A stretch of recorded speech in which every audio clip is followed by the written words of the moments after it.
ప్రార్థించే కాపరిని మనం సంపాదించుకోవాలి. నేను ఎప్పుడు చెప్తాను కదా, నా కుటుంబం కొరకు మా దైవజనుడు ఎల్లప్పుడూ ప్రార్థించేలా నా కోరిక నీలా ఉండాలి. దేవుడు నియమించిన సేవకులు మాకున్నారంటున్నాడు. యెరోబాము అభిషేకం లేని యాజకులను వెనకేసుకొని తిరుగుతా ఉంటే అబియా ఏం చేస్తున్నాడో తెలుసా?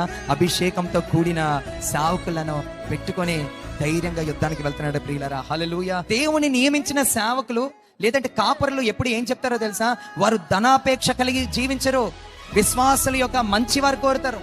విశ్వాసులను ఆత్మలో వారిని ఎలా ఎదిగింప చేయాలి, వారి యొక్క బ్రతుకులను ఎలా కట్టాలి, వారి కుటుంబాలను ఎలా సరిచేయాలి అని ఏ సేవకుడైతే తపన పడతాడో ఆ వ్యక్తి దేవుని చేత అభిషేకించబడిన వ్యక్తి. చాలా మంది ఏమనుకుంటారంటే, మాకు ఎప్పుడు బ్లెస్సింగ్ తో కూడిన మాటలే కావాలండి, ఆశీర్వాదపు వచనలే కావాలండి, వాగ్దానంతో కూడిన సందేశాలే కావాలని ఆశపడతా ఉంటారు. అలాంటి సంఘాల్లో ఎక్కువగా జనాలు కనబడతా ఉంటారు. కానీ హెచ్చరించే వాక్యము చెప్పబడుతూ ఉన్నప్పుడు చాలా మంది ఎప్పుడు పాస్టర్ గారు బ్రతుకుని సరి చేసుకోమని చెప్తారు, ప్రార్థన చేయమని చెప్తారు.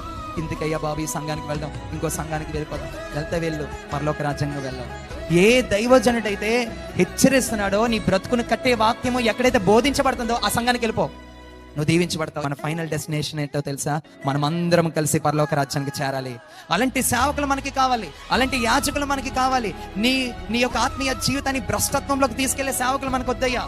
ఆత్మలో బలపరిచే సేవకులు, ఆత్మను బలపరిచే వాక్యం చెప్పే సేవకులు ఈ రోజుల్లో మనకి కావాలి. దేవుని చేత అభిషేకించబడిన కాపరులను ఎవరైతే కలిగి ఉంటారో ఆ కుటుంబాలు దీవించబడతాయి, ఆ పిల్లలు దీవించబడతారు, వారిని దేవుడు గెలుపుతో ఊరేగిస్తాడు. ఎందుకో తెలుసా? దైవజనుడు మీ కొరకు ప్రార్థిస్తున్నాడు కనుక నిశ్చయంగా నా దేవుడు మీ జీవితాల్లో ఏం చేస్తాడో జయాన్ని అనుగ్రహిస్తాడు.